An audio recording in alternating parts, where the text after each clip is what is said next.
함께 보실 하나님 말씀은 에베소서 5장 1절에서 14절까지의 말씀입니다. 신약성경 314페이지 전으로 있습니다. 에베소서 5장 1절에서 14절까지의 말씀을 드라마 바이블로 봉독하겠습니다. 그러므로 사랑을 받는 자들같이 너희는 하나님을 본받는 자가 되고 그리스도께서 너희를 사랑하신 것 같이 너희도 사랑 가운데서 행하라. 그는 우리를 위하여 자신을 버리사 향기로운 제물과 희생 제물로 하나님께 드리셨느니라. 음행과 온갖 더러운 것과 탐욕은 너희 중에서 그 이름조차도 부르지 말라. 이는 성도에게 마땅한 바니라. 누추함과 어리석은 말이나 희롱의 말이 마땅치 아니하니 오히려 감사하는 말을 하라. 너희도 정녕 이것을 알거니와 음행하는 자나 더러운 자나 탐하는 자 곧 우상 숭배자는 다 그리스도와 하나님의 나라에서 기업을 얻지 못하리니 누구든지 헛된 말로 너희를 속이지 못하게 하라. 이로 말미암아 하나님의 진노가 불순종의 아들들에게 임하나니 그러므로 그들과 함께하는 자가 되지 말라. 너희가 전에는 어둠이더니 이제는 주 안에서 빛이라. 빛의 자녀들처럼 행하라. 빛의 열매는 모든 착함과 의로움과 진실함에 있느니라. 주를 기쁘시게 할 것이 무엇인가 시험하여 보라. 너희는 열매 없는 어둠의 일에 참여하지 말고 도리어 책망하라. 그들이 은밀히 행하는 것들은 말하기도 부끄러운 것들이라. 그러나 책망을 받는 모든 것은 빛으로 말미암아 드러나나니 드러나는 것마다 빛이니라. 그러므로 이르시기를 잠자는 자여 깨어서 죽은 자들 가운데서 일어나라. 그리스도께서 너에게 비추이시리라 하셨느니라. 아멘. 함께 읽은 본문의 말씀을 가지고 빛의 자녀로 걸어가는 길이란 제목으로 같이 말씀 나누고 기도하겠습니다. 어제 본문에서 우리는 그리스도 안에 새 사람을 입은 성도가 삶으로 하는 적용과 순종이 어떤 구체적인 행실들로 나타나는가 하는 것을 살폈습니다. 그런 행실들을 사도 바울이 강조하는 것은 우리가 오해하지 말아야 하는 것은 그것이 구원을 위한 요구사항이기 때문이 아닙니다. 오해하면 안 됩니다. 예수님으로 인해 하나님 안에 거하게 된 사람이 그런 행실들이 있을 수밖에 없음을 말하는 것이에요. 그걸 했기 때문에 구원을 받는다 하는 것이 아니라 빛의 자녀로 걸어가면 그런 특징들이 나타난다 하는 것입니다. 이를 오늘 본문에서는 어떻게 인생의 길을 걸어가는 것인지 걸음과 관련하여 비유로 이야기를 합니다. 바울은 하나님의 자녀, 즉 빛의 자녀로 인생의 길을 걷는 것을 어떻게 설명하며 증거합니까? 먼저는 사랑 가운데서 걸어가는 것입니다 라고 말을 해요. 같이 함께 오늘 본문의 1절에서 2절을 한 목소리로 읽어보도록 하겠습니다. 같이 읽습니다. 시작. 그러므로 사랑을 받는 자녀같이 너희는 하나님을 본받는 자가 되고 그리스도께서 너희를 사랑하신 것 같이 너희도 사랑 가운데서 행하라. 그는 우리를 위하여 자신을 버리사 향기로운 제물과 희생 제물로 하나님께 드리셨느니라. 아멘. 진실한 사랑, 참된 사랑 가운데서 걸어가기 위해서는 먼저 오늘 본문이 보는 것이 거룩해야 함을 이야기합니다. 바울은 성도가 사랑 안에서 행하기 위해, 즉 걸어가기 위해 하나님을 본받는 자가 되어야 한다라고 해요. 그 길이 무엇이겠습니까? 성육신하신 예수님을 통해 그리고 주신 말씀을 통해 걸어가는 길이라는 뜻입니다. 그 예수님의 길은 우리를 위해서 자신을 희생하시고 제물로 하나님께 드리신 길이라고 말씀해요. 하나님의 원함과 타인의 생명을 위해 자신을 십자가의 희생 제물로 내어주신 길이 성도가 빛 가운데로 빛의 자녀로 걸어가는 길됨을 우리에게 말씀합니다. 이 길을 걷기 위해서 우리는 본받고 따라야 할 예수님을 바라보는 성실함이 있어야 한다는 것이에요. 그래야 그 걸음을 닮아 나의 삶 속에서도 걸어갈 수 있기 때문에 그렇습니다. 이렇게 그리스도를 바라보며 걷는 길에 분별할 것이 무엇이 있다고 사도 바울이 이야기를 합니까? 함께 오늘 본문 3절에서 4절을 한 목소리로 읽어보겠습니다. 같이 읽습니다. 시작. 음행과 온갖 더러운 것과 탐욕은 너희 중에서 그 이름조차도 부르지 말라. 이는 성도에게 마땅한 바니라. 누추함과 어리석은 말이나 희롱의 말이 마땅치 아니하니 오히려 감사하는 말을 하라. 아멘. 어떤 말을 하라고 합니까? 감사하는 말을 하라고 해요.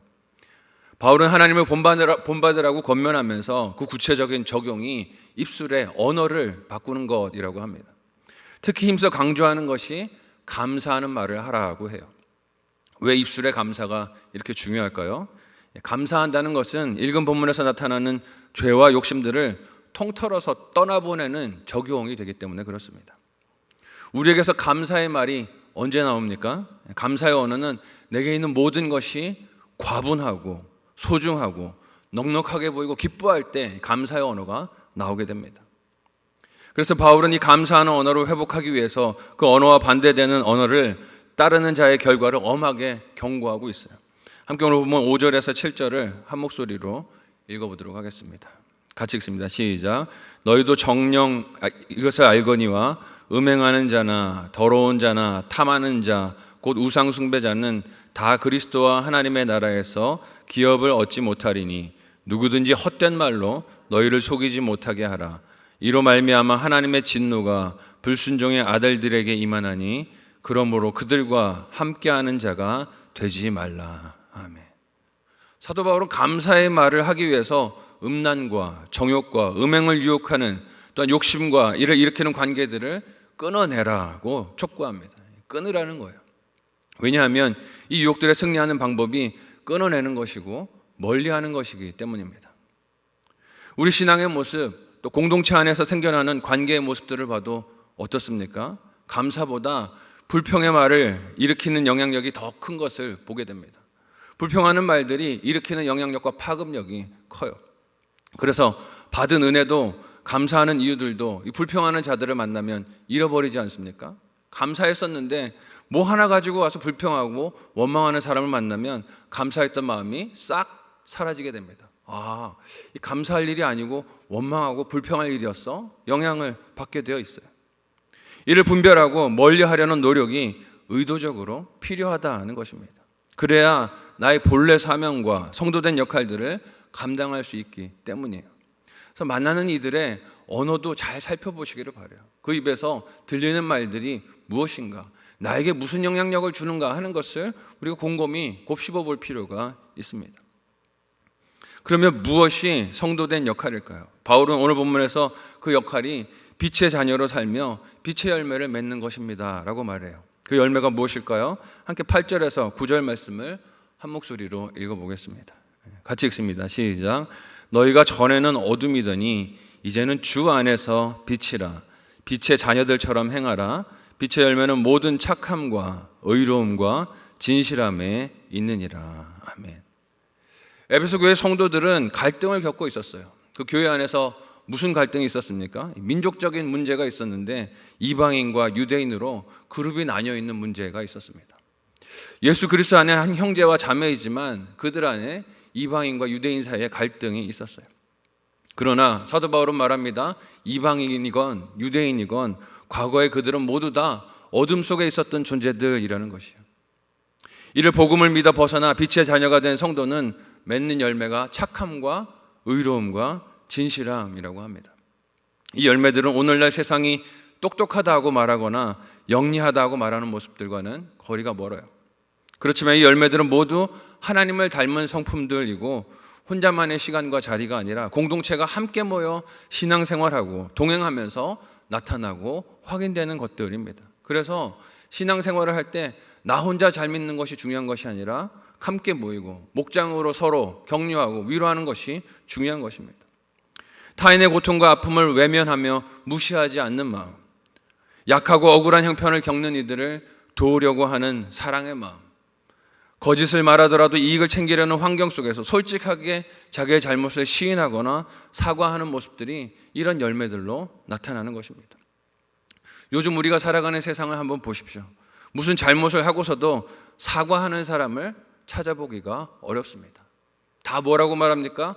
나는 잘못한 게 없다고, 저 사람 때문에 된 일이라고 남을 비판하고 원망합니다. 내가 그 잘못을 했다고, 내가 그 책임자였지만 책임을 다하지 못했다고 말하는 사람이 없어요. 자기 실수를 부인하거나 외부적인 상황을 핑계로 삼아 정당화하거나 다른 사람의 죄와 잘못으로 전가하는 것이 살아남는 방식이고 상식이 되어가는 세상인 것을 봅니다. 우리도 그런 세상의 문제 처리 방식을 그대로 담고 있지는 않습니까? 착함과 의로움 그리고 진실함이 우리의 열매로 맺혀지시기를 예수님의 이름으로 간절히 소원하고 축복합니다. 세상이 다 어둠 속에 살아가는 것이 삶의 원칙이다라고 말할 때 오히려 빛으로 나가는 우리의 모습이 더 빛난 하나님의 영광을 드러내게 될 줄로 믿습니다. 바울은 이런 열매를 맺는 것이 주님을 기쁘시게 하는 일인 것을 말하면서 주님이 기뻐하실지 아닐지 한번 시험해 보라고 합니다. 세상은 빛의 자녀들이 열매를 맺는 것을 보며 비웃을 수 있지만 그 열매들이 하나님의 기쁨이 된다면 그것이 성도의 진정한 행복이 아니겠습니까? 이러한 빛의 자녀된 길은 어둠을 멀리하는 길이기도 함을 오늘 본문이 이야기합니다. 함께 11절에서 14절 말씀을 한 목소리로 읽어보도록 하겠습니다. 같이 읽습니다. 시작. 너희는 열매 없는 어둠의 일에 참여하지 말고 도리어 책망하라. 그들이 은밀히 행하는 것들은 말하기도 부끄러운 것들이라. 그러나 책망을 받는 모든 것은 빛으로 말미암아 드러나나니 드러나는 것마다 빛이니라. 그러므로 이르시기를 잠자는 자여 깨어서 죽은 자들 가운데서 일어나라. 그리스도께서 너희에게 비추이시리라 하셨느니라. 아멘. 어둠의 일은 열매가 없다 하고 하십니다. 세상은 약삭 빠르고 이익을 위해 수단과 방법을 가르지 않으면서 온갖 거짓을 이용해서라도 부여한 것이 열매라고 여기지만 사도 바울은 뭐라고 말합니까? 그건 어둠의 일이고 열매가 아니다라고 해요. 아무리 큰 평수의 아파트에 살아도 아무리 많은 돈을 모아놓고 미래의 일을 떵떵거리며 살아도 그건 열매가 아니라 허무함이라는 것입니다. 그것들이 주는 쾌락과 편리함이 있기에 그리울 수 있겠지만 사도 바울은 그런 일들이 말하기도 부끄러운 것들임을 분별하라고 해요. 그런 일들은 어둠 속에서 은밀한 환경을 쫓아 가리라는 장소와 시간에 행해지는 일들과 행동들과 관계들일 것입니다. 바울은 그 일들이 다 빛으로 말미암아 드러나기 때문에 책망하고 멀리하라고 해요. 죄를 지을 때는 사람들이 어떻게 기대합니까? 이 죄들이 드러나지 않을 것이라고 기대해요. 아무도 모를 것이라고.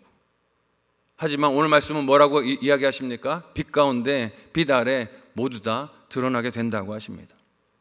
이는 빛 대신 주님의 심판 앞에 드러날 죄에 대한 책망, 경고이기도 하지만 빛의 자녀가 자신의 정체성이 무엇인지를 알고 지켜야 한다는 말씀이기도 합니다.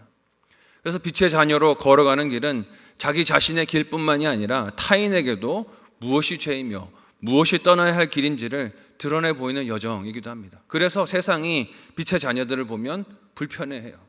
왜 불편합니까? 내 어둠이 드러나기 때문입니다.